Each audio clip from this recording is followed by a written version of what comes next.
போன வீடியோல இத ஃபேர் வேல்யூ கேப் எப்படி இந்த என்ட்ரி எடுத்தோம்னு பார்த்தோம். இப்போ இதே என்ட்ரிய டிமாண்ட் ஜோன் வச்சு எப்படி என்ட்ரி எடுக்கலாம்னு பார்ப்போம். ஒரு ஹியூஜ் கிரீன் கேண்டில் வந்தோனே நம்ம வந்து அப்படியே பை பண்ணக்கூடாது. Wait for pullback. இதுதான் என்னோட டிமாண்ட் ஜோன்.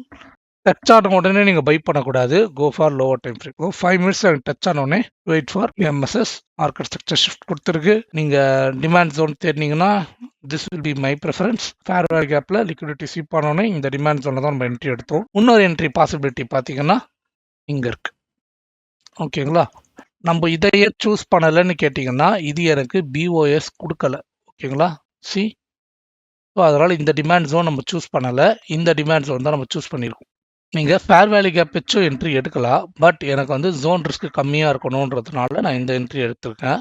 இங்க டச் குடுத்திருக்கு. Go for 1 minute. Make sure there is a market structure shift. So இங்க இருக்கு. டிமாண்ட் ஜோன் இங்க இருக்கு. ஓகேங்களா? இப்போ இதோட ரிஸ்க் எனக்கு கம்மி. ஸோ நான் ஃபேர் வேல்யூ கேப்பையும் டோட்டலா ஆட் பண்ணி கூட நான் ட்ரேட் பண்ணலாம். ஓகேங்களா? எனக்கு ஃபேர் வேல்யூ கேப்பையும் டச் பண்ணி ஏறி இருக்கு. ஓபி வரைக்கும் வந்து டச் பண்ணி ஏறி இருக்கு. ஓகேங்களா? ஸோ இதுதான் என்னோட என்ட்ரியா இருக்கும். Stop loss is here. Target வந்து இந்த ஹை. ஓகேங்களா?